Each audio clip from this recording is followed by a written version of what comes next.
Aleluia, você pode aplaudir mais forte, porque nós estamos celebrando o precioso nome de Jesus. Sabe, o melhor lugar para estar numa virada de ano é aos pés do Senhor. É aqui que nós buscamos a face do Senhor. É aqui que nós fazemos orações perigosas. É aqui que nós vemos o nosso milagre acontecer. Há alguns anos atrás, nós estávamos aqui num culto da virada, e aquele camarada que está ali na bateria escreveu 5 pedidos de oração. E um dos pedidos dele, ele não estava muito integrado aqui na igreja, estava chegando, não sabia como se entrosar, como fazer as coisas. Ele colocou assim: eu quero tocar, eu quero louvar ao Senhor. Olha onde ele está hoje ali, ó, louvando ao Senhor.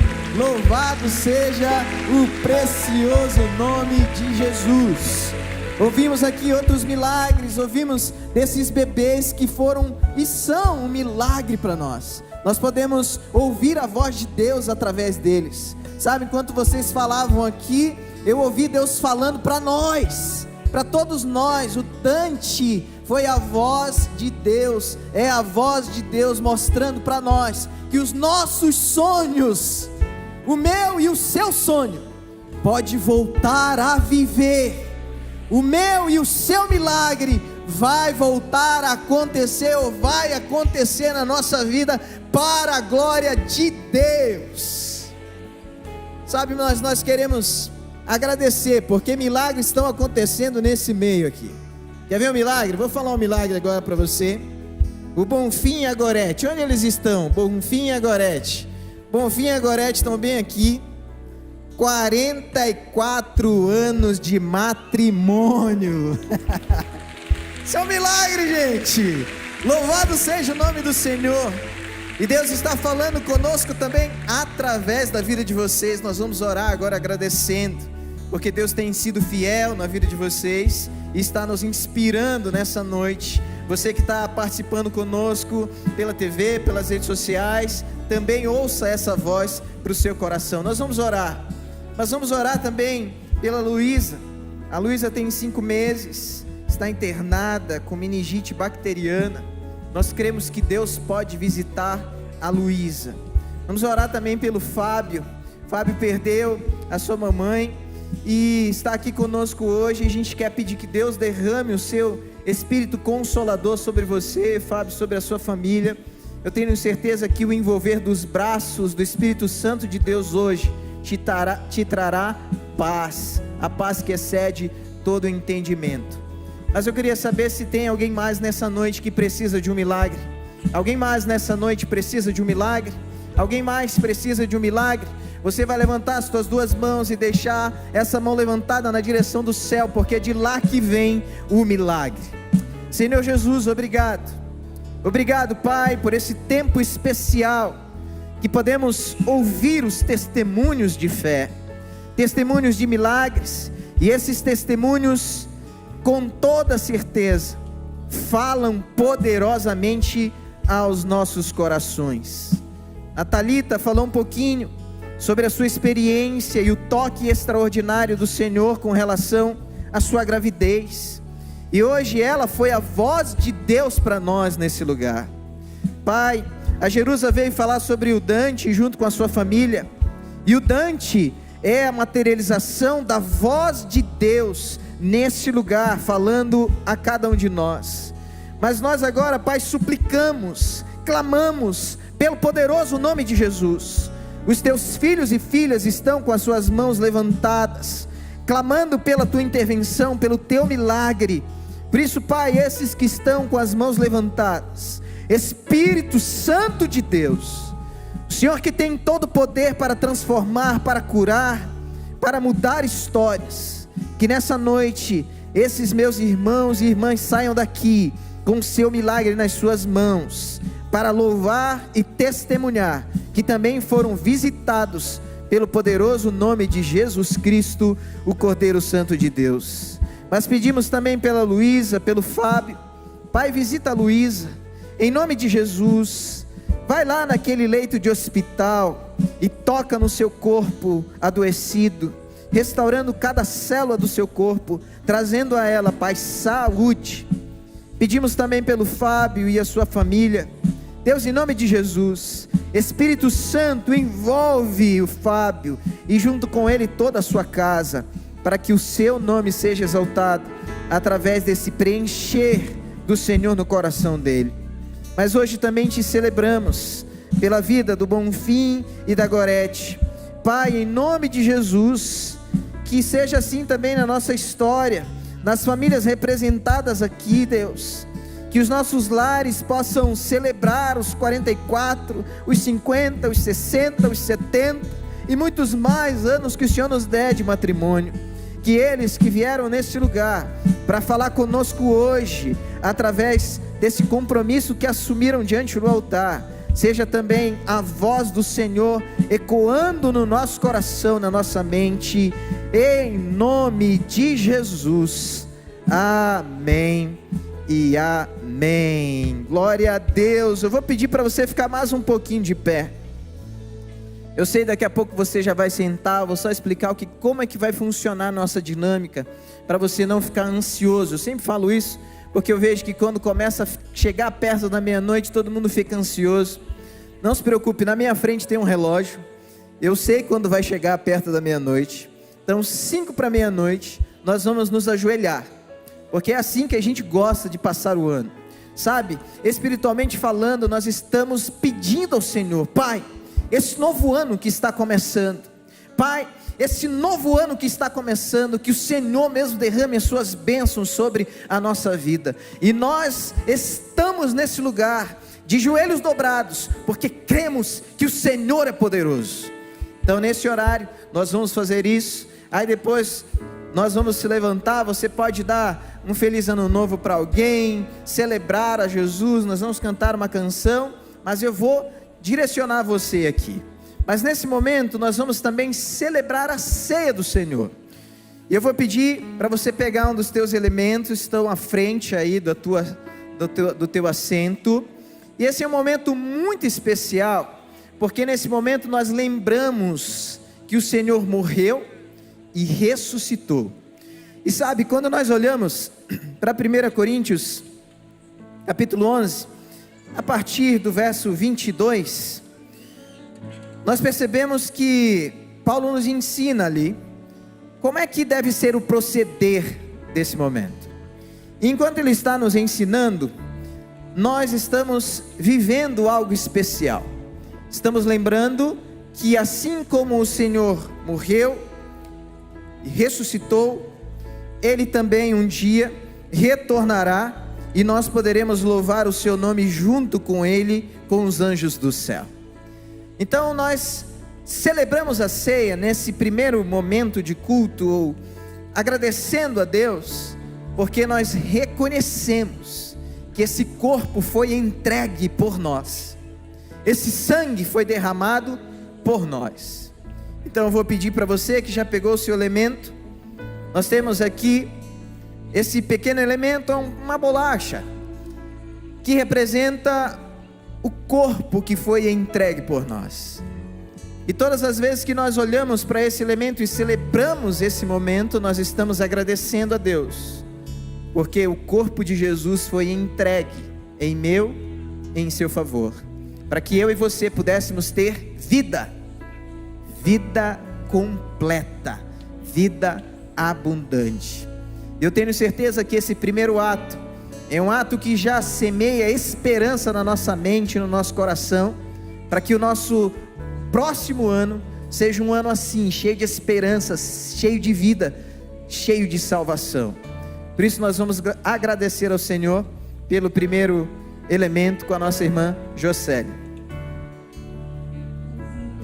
Estamos aqui, Senhor, no último dia, nas últimas horas, Senhor, desse ano, e queremos te agradecer, Pai, agradecer por todas aquelas coisas que o Senhor fez na nossa vida durante todo esse período, Pai, mas também nós já te agradecemos, Paizinho, aquilo que o Senhor preparou para cada um de nós que está aqui, Senhor, que o Senhor sonhou, que o Senhor tem esperado, Senhor, para esse novo ano que estará entrando aí, Paizinho. E nós também, Senhor, queremos te agradecer, porque nós temos a oportunidade de estarmos aqui nesse tempo, Senhor, entregando as nossas vidas nas tuas mãos, te agradecer pelo teu corpo que foi sacrificado lá naquela cruz, pelos pecados dos meus irmãos também, Senhor. Nós te agradecemos por tudo que o Senhor preparou para nós, por tudo que o Senhor fará nesse novo ano, Pai. É em nome de Jesus que oramos agradecidos. Amém.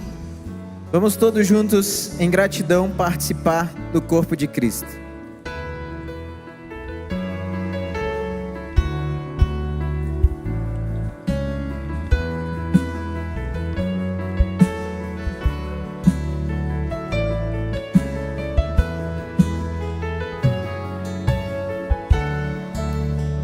Também no mesmo capítulo, no versículo 25, diz que depois que ele distribuiu o pão, ele tomou um cálice. E ele mostrou esse cálice para os seus discípulos e repartiu com eles e disse: esse é o sangue da nova aliança. Esse é o sangue do novo pacto. A partir deste sangue, agora você pode dizer: eu tenho vida, eu tenho paz, eu posso ter um ano de prosperidade e de bênção. Por isso nós vamos agradecer pelo sangue de Jesus que foi derramado em nosso favor com nosso irmão Paulo. Pai querido, eu e meus irmãos viemos aqui no último dia do ano, Senhor, dizer ao Senhor aleluia, dizer ao Senhor muito obrigado, Senhor, por tudo que vivemos. Mas não só isso, Senhor, porque o Senhor é o Deus Todo-Poderoso, porque o Senhor deixou o seu trono e veio nessa terra para nos resgatar, na verdade para morar em nós. Nós podemos agradecer pelo ano vindouro, podemos dizer muito obrigado, Senhor, porque o Senhor nos resgatou e nunca mais vai nos abandonar. E daqui a pouco, Senhor, estaremos face a face te agradecendo, Senhor, em nome do Senhor Jesus. Sabe, Pai, eu e meus irmãos poderíamos estar por aí, Senhor, mas resolvemos estar aqui de joelhos daqui a pouco, dizendo obrigado, Pai, porque antes da gente nascer, o Senhor pagou o preço dos nossos pecados com sangue, e agora podemos viver em paz, em liberdade. Podemos, Senhor, agradecer ao Senhor com todo o nosso coração, em nome do Senhor Jesus. Amém. Em gratidão ao sangue que foi derramado, participemos dele todos.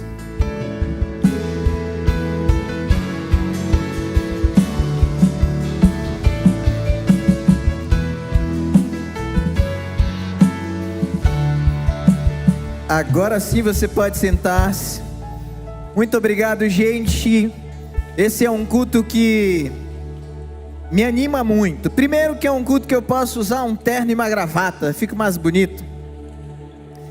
E eu geralmente não uso terno e gravata durante o ano, exceto quando eu vou fazer casamento, aí depois de um terno e uma gravata. Mas no final do ano, nesse culto, eu falo assim: não, hoje eu vou de terno e vou de gravata, porque virada do ano a gente tem que estar bonito, né? E a Vivi ainda está dizendo ali que eu cortei o cabelo para ficar mais arrumado. Passei pelo processo de embelezamento aqui com o Duller, meu amigo que está ali. Aceitou o nosso convite também o Rodrigues veio aí também, que estava ali com a gente conversando, trocando ideia, sorrindo. Eu falei: vamos lá no culto. Ele está aí hoje para a glória de Deus. Obrigado pela sua presença. Eu queria saber quem é membro dessa igreja aqui, levanta a mão. Muito bem, pode baixar. Quem não é membro dessa igreja, levanta a mão. Muito bem, então eu acho que metade membro, metade não membro. Metade eu acho que deve ter alguma ideia de quem eu sou, outra metade não tem a mínima ideia, veio para cá achando que eu vi o pastor Michel. E chega aqui, tem um cara que não é nem a metade do pastor Michel, né? Bate no joelho do pastor Michel. Mas para você que não me conhece, eu me chamo Adoniran. É isso mesmo, eu sei, parece um palavrão, mas é Adoniran. Adoniran significa baixinho, bonito e inteligente. Logo, se você ainda não tem filho nem neto, aí uma boa opção de nome para o seu filho ou o seu neto. Adoniran, baixinho, bonito e inteligente. E como diz o Rogerinho, né? No final de ano, 1.000 irão para Camboriú, 10.000 para as praias do Nordeste, mas tu ficarás em Curitiba. Que bom que você ficou em Curitiba, vocês ficaram em Curitiba, para nós passarmos esse tempo delicioso na presença de Deus juntos. Eu queria pedir para você abrir a sua Bíblia em Gálatas capítulo 2, versículo 16 a 20. Nós vamos pensar sobre a bênção da mudança. Sabe, quando a gente pensa num novo ano, obviamente a gente está pensando numa mudança, só que às vezes a gente acredita que a mudança é só uma mudança de calendário, mas deveria ser, na verdade, uma oportunidade aproveitada por nós para fazermos mudanças também no nosso dia a dia, na nossa vida, no nosso jeito de pensar, no nosso comportamento, na forma que nós vemos as pessoas e na forma que nós nos vemos. Não é apenas mudar o calendário, é aproveitar a oportunidade para transformar ou mudar a nossa vida, mudar o nosso conceito das coisas, se olhar no espelho da alma e perceber rasuras que existem em nós, que precisam de transformação. E nada melhor do que olhar para a vida de Paulo. Gálatas capítulo 2, versículo 16 a 20, a palavra de Deus nos diz assim: sabendo contudo que o homem não é justificado por obras da lei, e sim mediante a fé em Jesus Cristo, também temos crido em Cristo Jesus, para que fôssemos justificados pela fé em Cristo, e não por obras da lei, por obras da lei ninguém será justificado. Mas, se nós, procurando ser justificado em Cristo, fomos também achados pecadores, será que isso significa que Cristo é ministro do pecado? De modo nenhum, porque se volto a edificar aquilo que destruí, a mim mesmo constituo transgressor. Porque eu, mediante a própria lei, morri para a lei, a fim de viver para Deus. Estou crucificado com Cristo. Logo, já não sou eu quem vive, mas Cristo vive em mim. E esse viver que agora tenho na carne, vivo pela fé no Filho de Deus, que me amou e se entregou por mim. Sabe, olhar para a vida de Paulo é olhar para um ser que de verdade foi muito prejudicial à fé cristã no início do cristianismo. Paulo odiava os crentes. Quando ele ouvia falar nos seguidores do caminho, porque essa era o apelido que os crentes tinham, quando ele ouvia falar nos seguidores do caminho, ele os perseguia. Nas suas veias eram correntes de ódio. Ele tomava famílias, levava à prisão, ele desfazia os lares. Ele foi testemunha da morte do primeiro mártir do cristianismo, Estevão. Paulo, com as cartas na mão, foi a caminho de Damasco para aprisionar mais e mais pessoas que criam em Jesus. Sabe, quando nós olhamos para a vida de Paulo, nós com toda certeza olhamos para essa vida e percebemos alguém que perseguia, que maltratava, que jogava na prisão, que destruía. Mas de repente essa vida é transformada. Ele está indo a caminho de Damasco e nesse ir para Damasco, pegar e aprisionar aqueles que professavam a fé cristã, ele tem um encontro extraordinário com Cristo. No meio de uma luz, uma voz vem e diz: Saulo, Saulo, por que você me persegue? Ele fica atônito porque aquela voz é poderosa. Ele fica atônito porque aquela voz entra ou penetra no seu coração como nenhuma outra voz. Ele fica atônito sem saber o caminho que deve prosseguir, porque aquela voz começa a transformar a sua mentalidade. E é exatamente isso que acontece. Paulo tem um encontro com Jesus. Ele fica cego e depois ele recebe uma oração. Ele vem até o encontro dos apóstolos. Os apóstolos o rejeitam porque ele é o perseguidor. Como assim o perseguidor agora está dizendo, ele ama Jesus, ele quer viver para Jesus, ele é um missionário? Não, não dá para ele.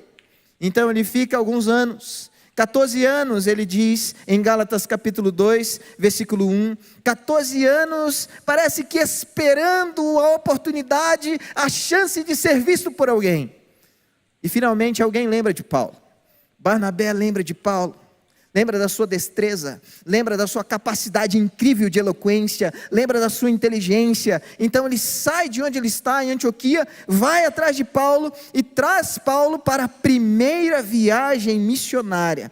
Só depois de 14 anos, este homem começa a ser uma tocha que aquece e ilumina a vida daqueles que estão nas trevas, em densas trevas e na escuridão. Só depois de 14 anos, este homem começa a escrever livros que transformam a nossa vida até os dias de hoje. Mas ele primeiro precisou mudar. E é exatamente isso que eu gostaria de hoje olhar com vocês.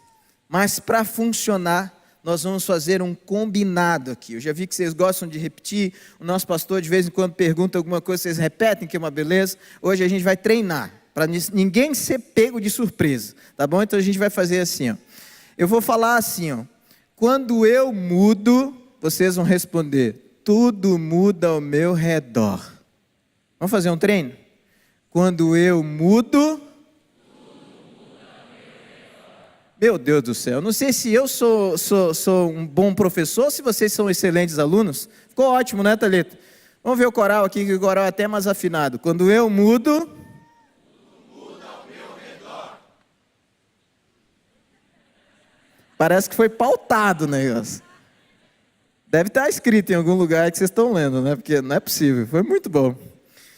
E assim funciona, porque Paulo muda, tudo muda ao redor. Quando Paulo tem um encontro com Jesus, tudo ao seu redor começa a se transformar. E sabe, quando eu olho para esse texto, versículo 16 nos diz assim, sabendo contudo que o homem não é justificado pelas obras da lei, e sim mediante a fé em Jesus Cristo. E assim continua. Eu descubro que não são as obras, não são as atitudes, não é o comportamento. Mas as obras, as atitudes, o comportamento também precisa passar por uma mudança. Ele mudou isso. Ele era fariseu de fariseu, ele estudou aos pés de Gamaliel, ele teve o melhor ensino que nós podemos encontrar na Bíblia. Mas todas as suas atitudes eram incoerentes. Ele era um perseguidor, ele não estava vivendo para aquilo que Deus gostaria que ele vivesse. E ele aprendeu que quando eu mudo, mas eu tenho a impressão que nós desejamos viver coisas extraordinárias, nós desejamos viver os milagres, nós queremos que as coisas sejam transformadas ao nosso redor, mas nós não mudamos o nosso comportamento. Eu não sei se você já ouviu gente falando assim, eu nasci assim, eu me criei assim, eu vou morrer assim. Você já ouviu alguém falando isso? Isso me parece a coisa mais, meu Deus, não tem nem palavra em português para expressar isso. Porque não deve ser assim. Tudo na natureza está em constante mudança, transformação. Nada está parado. Então eu preciso aprender a olhar para dentro de mim mesmo e entender que se eu mudar o meu comportamento, pode ser que eu me torne um crente melhor, pode ser que eu me torne um pai melhor, uma mãe melhor, um filho melhor, pode ser que eu me torne um chefe melhor, um funcionário melhor, mas eu preciso entender que essa mudança é para agora, é para hoje, porque quando eu mudo, eu quero ver alguém dormir hoje.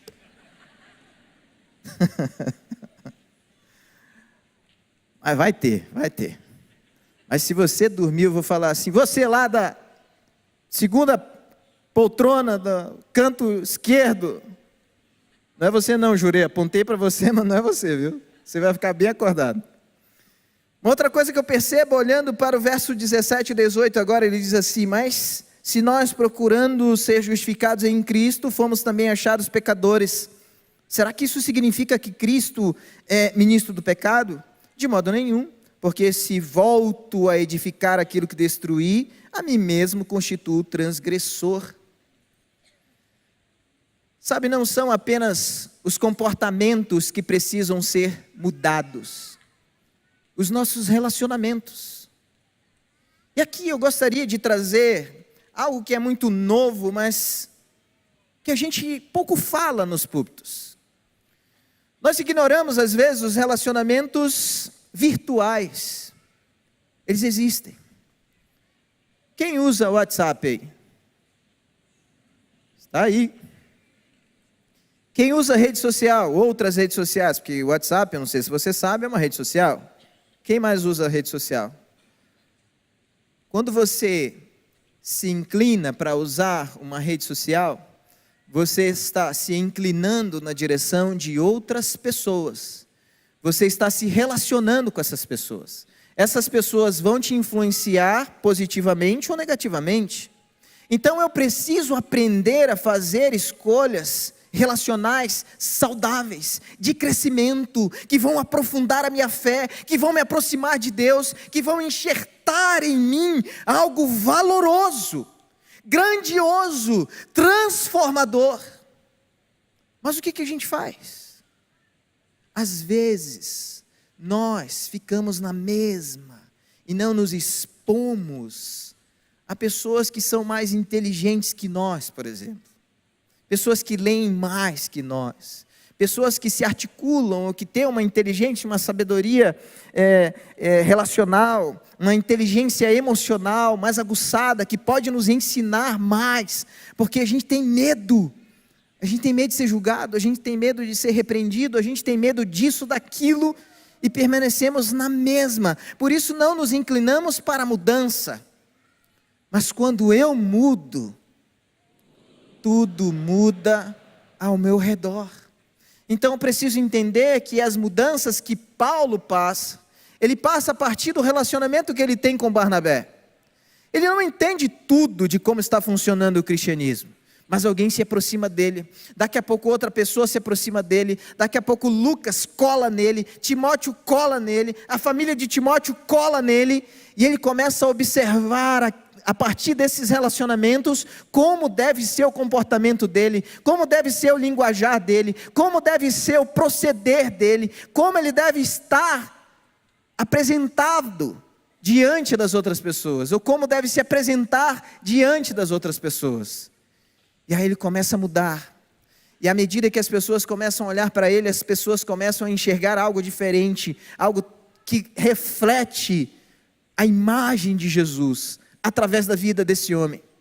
Sabe como seria lindo se você chegasse na faculdade e os teus colegas de faculdade te confundissem com Jesus? Como seria maravilhoso se você chegasse no trabalho e os teus colegas de trabalho te confundissem com Jesus? Como seria maravilhoso se você estivesse na rua, no ônibus, no Uber, e as pessoas te confundissem com Jesus, porque você fala como Ele, você olha como Ele, você se dedica como Ele.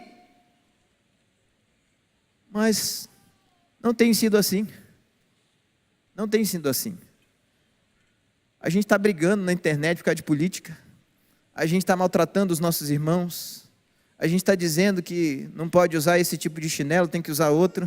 A gente está vivendo de um jeito que parece que você não pode nem olhar mais para alguém que está com uma roupa com essa cor, com aquela cor, que aquela pessoa já não presta mais. Não deve ser assim. A gente está parecendo mais com pessoas do que com Jesus. Mas quando eu mudo,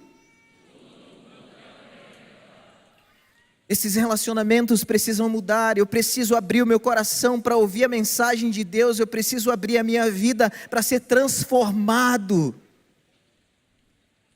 Nem sempre eu gostei de ler. Não era uma pessoa que gostava de ler. Mas aí eu comecei a fazer seminário. E tinha um amigo meu, Thales. Esse camarada lia muitos livros. Durante a semana ele lia uns 5 livros. E eu ia conversar com ele, eu não tinha assunto. André, eu não sabia o que falar com aquele camarada, que ele era tão inteligente. E usava umas palavras que eu não conseguia entender. Mas eu queria ser amigo dele. Eu queria conversar com ele. Porque ao mesmo tempo, quando eu estava com ele, eu tinha a impressão, Thalita, que eu estava bebendo em fonte de água cristalina. Eu estava experimentando algo que eu nunca tinha experimentado antes. E aí eu tive que começar a ler. Porque aquela pessoa exerceu uma influência poderosa na minha vida. Quem é que você tem deixado influenciar a sua vida? Qual é o discurso que você tem se afinado? Ou a que discurso você tem se afinado? Ao discurso bíblico, de mudar, de crescer, de olhar para os seus comportamentos, para os seus relacionamentos e pautá-los em Jesus e na palavra? Ou você tem olhado para todo o rebuliço que tem acontecido ao nosso redor e falado, eu tenho que ser assim, eu tenho que ser assado, esse é o meu comportamento? Se é mais fácil você se debruçar na palavra, olhar para ela e entender a vontade de Deus para a sua vida, basta você começar esse ano e dizer assim, esse ano eu vou mudar, porque quando eu mudo, sabe, mas não para por aí. Versículo 18 ele nos diz, porque se volto a edificar aquilo que destruí, a mim mesmo constituo transgressor. Quando eu olho para esse texto, parece que não tem nada a ver, mas uma das coisas que a gente precisa falar também, para um novo ano de mudanças, eu preciso organizar a minha vida financeira. Eu preciso olhar para a minha vida financeira como algo importante, que merece a minha atenção, que eu vou estudar sobre, que eu vou ouvir sobre, que eu vou pesquisar sobre, que eu vou conversar com gente que entende desse negócio. Porque às vezes, você tem agido por impulso, e sabe, aparece uma propaganda lá, numa coisa que diz na propaganda que era para ser R$50, mas naquela propaganda é R$12, você fala, é agora, é a oportunidade da vida. E aí você compra aquela esponja para arear a panela, que você não precisa, você tem umas 10. Gente, a impulsividade é inimiga de quem quer viver uma vida financeira equilibrada. Você precisa aprender a perguntar para você mesmo, eu preciso disso? Isso aqui é importante, é crucial para a minha vida? Isso está realmente me faltando? Porque quando eu mudo, e aí sabe o que acontece? Quando eu começo a olhar com um certo cuidado para isso, eu tenho recursos para abençoar a vida dos missionários. Eu tenho recursos para me tornar um missionário. Eu tenho recursos para olhar para o necessitado, estender a mão e abençoar a vida dele. Mas quando eu não olho para a minha vida de forma saudável nesse sentido, eu sou o necessitado que precisa do socorro dos outros. E às vezes a pessoa fala, não pastor, eu faço tudo certinho. Tá, me explica o que é o certinho. E aí você vê que é uma bagunça. Você vê que não tem organização. Você vê que não tem olhar criterioso, você vê que não tem cuidado, você vê que não tem responsabilidade. Mas eu preciso mudar. Nesse novo ano, quem sabe você se dedica um pouco mais a estudar um pouquinho, a aprender um pouco sobre finanças. Quem sabe você compra um livro e começa a ler sobre isso. Você não precisa virar o expert, mas você precisa ter um pouquinho de sabedoria. Quem sabe todas as dívidas que têm se arrastado, e têm se acumulado, e têm crescido, e têm batido a porta, comecem a desaparecer, porque você começou a focar em algo que talvez você não achava tão importante assim. Como se comer não fosse importante, pagar a sua água, a sua luz não fosse importante? Quitar as suas dívidas, deixar o seu nome limpo não fosse importante?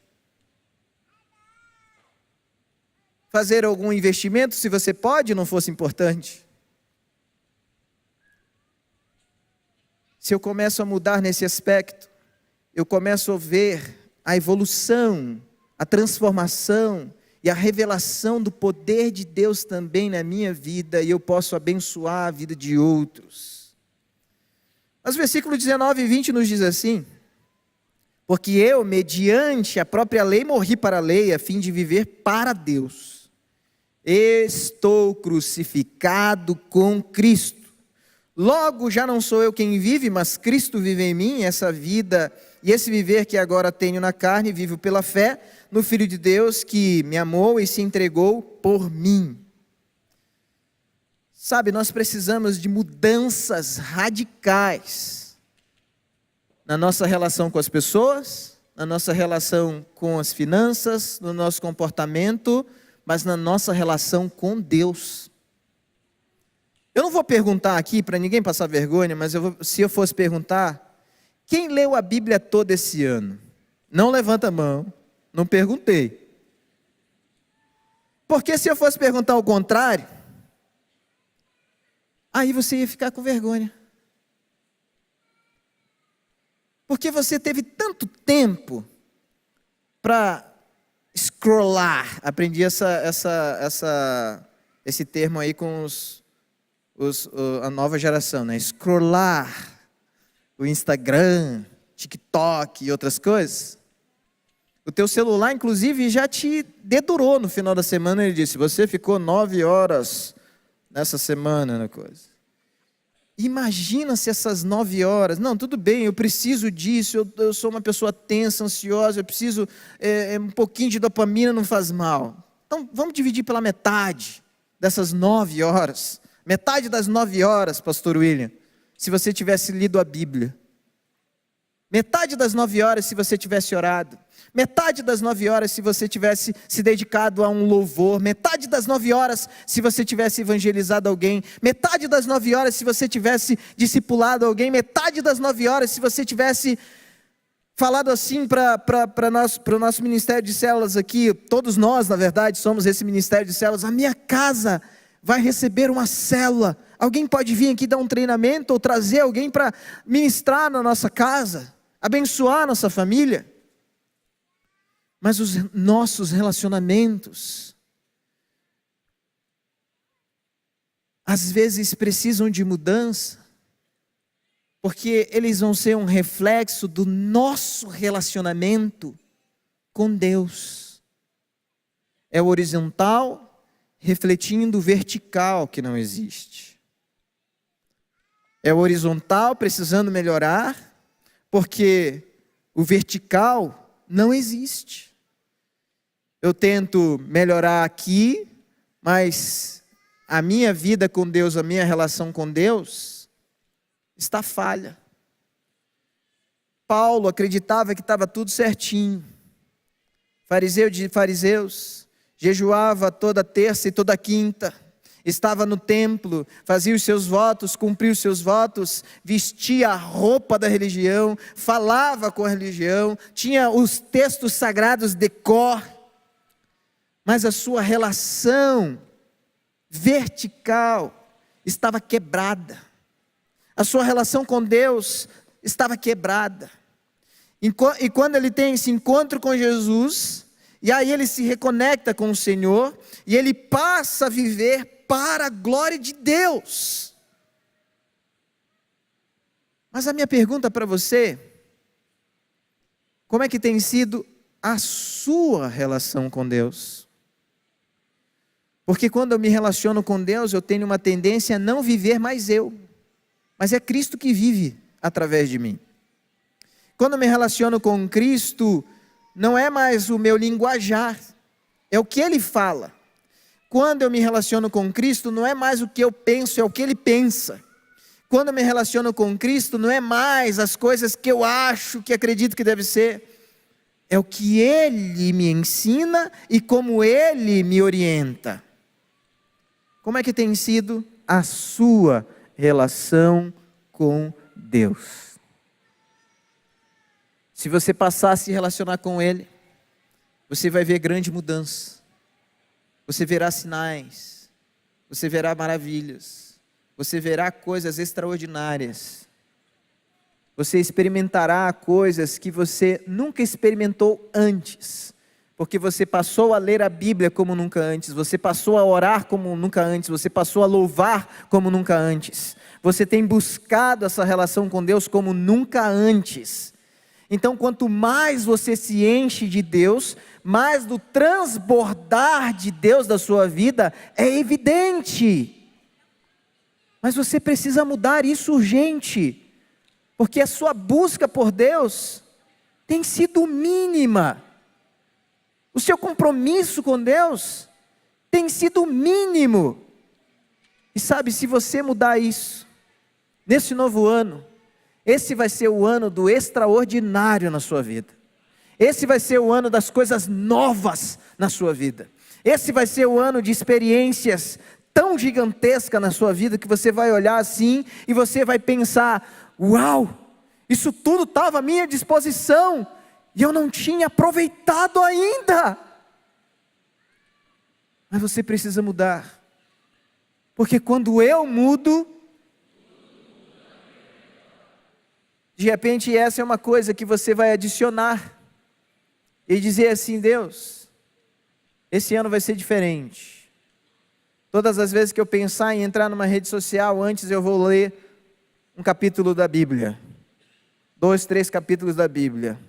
É possível que algumas pessoas leiam a Bíblia em menos de um ano, é possível.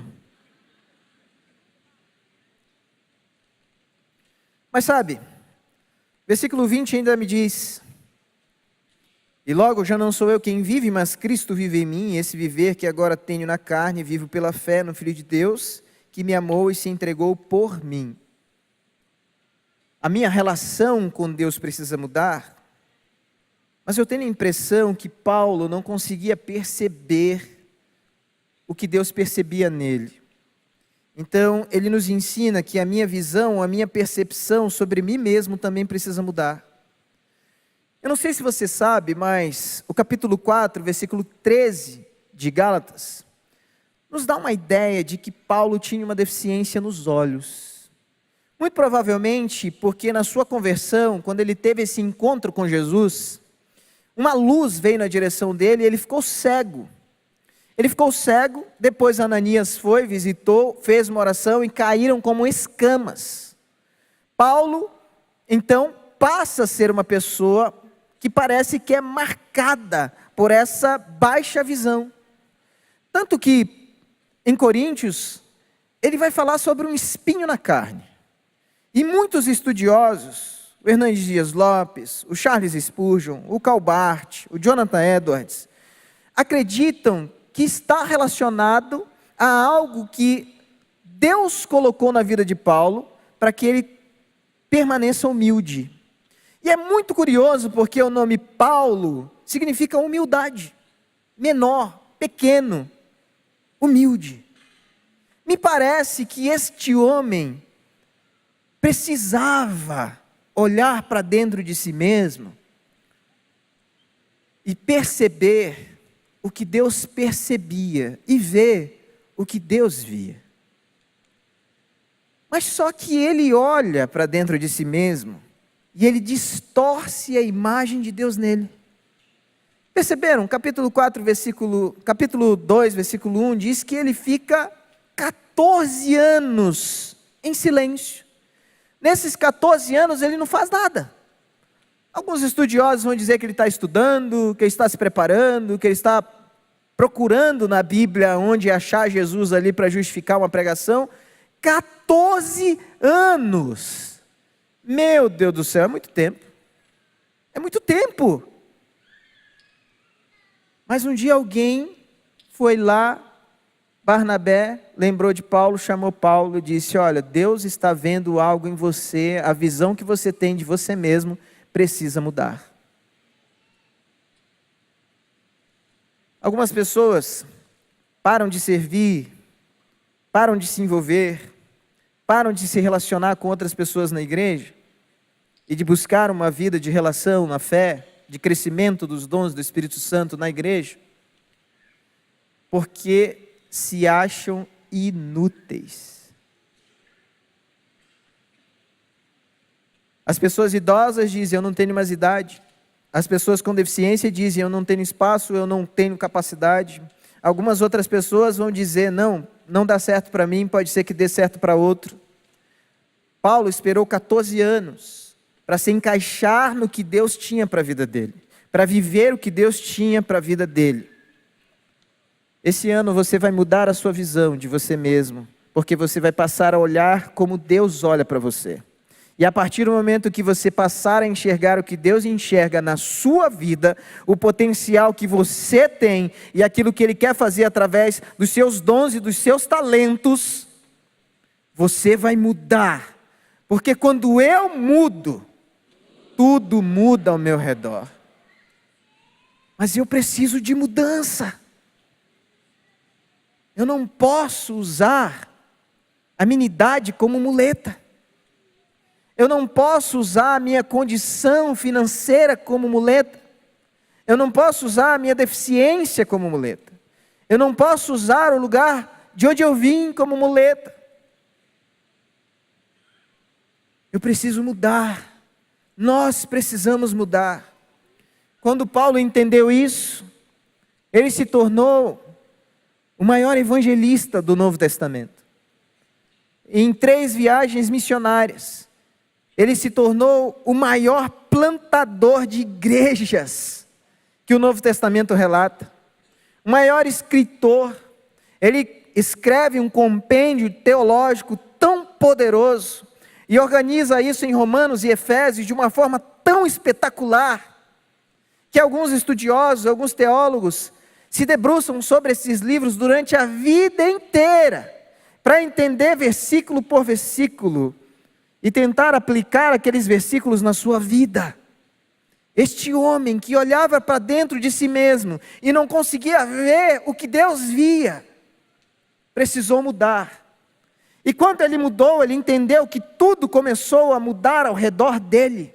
Quando ele mudou, tudo mudou ao redor dele. Quando ele olhou para dentro de si mesmo e viu que ele era mais que vencedor. E ele escreve isso para a gente em Romanos capítulo 8, versículo 37. Mas ele olhava para dentro de si mesmo. E ele lembrava talvez dos discípulos rejeitando no primeiro momento. E ele dizia, quem sabe até tentando se justificar: não, eu fui lá, eu tentei conversar com Pedro, eu sentei com Tiago, mas eles ficaram com medo, não acreditaram na minha palavra. Achavam que eu estava usando de alguma estratégia para aprisioná-los. Então Deus fala com esse homem e levanta esse homem para ser o apóstolo dos gentios. E por causa de Paulo, nós hoje podemos olhar para essa palavra, a santa palavra de Deus em Gálatas, texto que lemos, e entender que essa é uma palavra viva e eficaz, onde devem ser debruçados o nosso olhar, o nosso intelecto, o nosso tempo, porque dela vem a palavra de Deus, onde nós vamos ouvir Deus falando conosco. Deus está te chamando através dela. Deus está te chamando através dessa palavra e dizendo: eu quero falar com você, mas você não está abrindo os ouvidos para mim. Eu quero falar com você, mas você não abre a minha palavra. Eu quero te direcionar, mas você não investe tempo em mim. Quando você começar a mudar, você perceberá que tudo ao teu redor se transformará. Porque quando eu mudo, tudo muda ao meu redor. E falando em mudança, nós vamos orar agora. Que nós já estamos quase mudando de ano. Então eu vou pedir para você, se você pode, se coloca de joelhos. Nós vamos pedir ao Senhor que abençoe a nossa mudança. Que não seja apenas a mudança do calendário, mas seja a mudança da nossa vida. Não seja apenas a mudança de um dia para o outro, de um ano para o outro, mas seja a mudança que nós precisamos. Porque quando eu mudo, tudo muda ao meu redor. Sabe, quando nós colocamos diante de Deus um novo ano, nós estamos literalmente abrindo portas espirituais sobre a nossa vida, estamos literalmente abrindo portas espirituais sobre a nossa família, estamos literalmente dizendo a Jesus: Jesus, eu não tenho condições de fazer isso sozinho, faz comigo. Eu não tenho condições de fazer isso sozinho, toma a minha mão. Vamos orar e pedir ao Senhor que faça isso conosco. Se você não pode ficar de joelhos, não tem problema, você pode ficar da forma que for mais acomodado para você, mais confortável para você, mas coloque de joelhos com o teu coração. Senhor Jesus, obrigado por esse encontro, nessa casa de oração, onde nós podemos olhar para a tua santa palavra, palavra viva, palavra eficaz, palavra que penetra profundamente como uma espada de 2 gumes, separando juntas e medulas, nos mostrando o caminho que devemos seguir. Palavra poderosa, palavra que toca na nossa vida e transforma aquilo que precisa ser transformado, nos desafia a mudar, nos faz olhar para o Senhor e enxergar o Senhor como nosso modelo. Por isso, Pai, nos ajuda a mudar o nosso comportamento, nos ajuda a mudar a nossa consciência financeira, nos ajuda a mudar o nosso relacionamento com as pessoas, o nosso relacionamento com o Senhor, nos ajuda a mudar a nossa vida devocional de forma tão profunda, que onde nós vamos investir o nosso tempo será na palavra, no louvor, na oração, na dedicação, no jejum, na consagração. Ah, Pai, nos ajuda a dizer como Paulo disse nesse texto: não mais eu,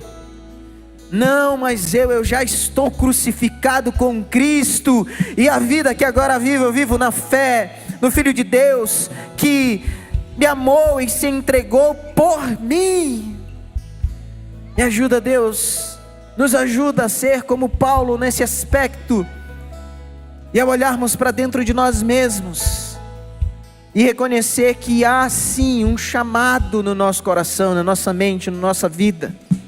O Senhor está nos chamando e já nos deu tantos sinais, tantas maravilhas já vivemos. E se vamos fazer uma retrospectiva desse ano, muitos milagres foram experimentados. Mas agora, Pai, queremos colocar esse novo ano que se inicia diante do Teu altar. As nossas famílias aqui representadas precisam da Tua bênção.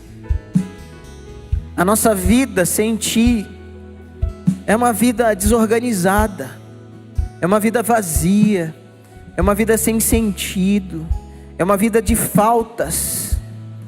Por isso hoje nós clamamos, Pai, Espírito Santo de Deus, toma a nossa vida nas Tuas mãos, nos direciona nesse ano, nos dá sabedoria para educar os nossos filhos, nos dá sabedoria para lidar com aqueles que dependem afetivamente de nós. Ah, Deus, nos dá sabedoria para lidar com as nossas finanças, nos dá inteligência emocional para pararmos de dizer: eu nasci assim, eu cresci assim, eu vou morrer assim. Isso não é a vontade do Senhor, isso não é a vontade de Deus para a nossa vida. O Senhor deseja mudanças que nos façam crescer. O Senhor deseja mudanças que nos façam viver uma vida abençoada. O Senhor deseja mudanças que nos façam viver conectado contigo e para a Tua glória. Por isso, Pai, estende a Tua mão agora sobre o Teu povo e abençoa cada família representada nesse lugar. Que esse ano seja um ano incrível para eles, que tudo que eles intentarem fazer, que os seus sonhos, que os seus planos sejam abençoados por Ti. Ah, Deus, em nome de Jesus, que a mudança venha, e venha para melhor, que as mudanças reflitam a transformação, mas que as pessoas, ao olharem para eles, também percebam Jesus. Que o marido veja Jesus na esposa, que a esposa veja Jesus no marido, Que ambos vejam Jesus nos filhos e os filhos vejam Jesus nos pais. Ah, Deus, em nome de Jesus, que vejamos Jesus nos nossos líderes, que os nossos líderes vejam Jesus em nós, que sejamos como Paulo, ousados ao dizer: não mais eu, mas Cristo vive em mim. Para que esse ano seja um ano de mudanças, de transformação, de vida, de vitória e de muitas bênçãos. Na autoridade que há no nome de Jesus, eu rogo as bênçãos do Senhor sobre a vida dos meus irmãos e irmãs, e que eles saiam daqui com a bolsa cheia dessa bênção de Deus. É a oração que eu faço em nome de Jesus Cristo, o Cordeiro Santo de Deus. Amém e amém. Você se coloca de pé e deseja um feliz ano novo para quem está próximo de você.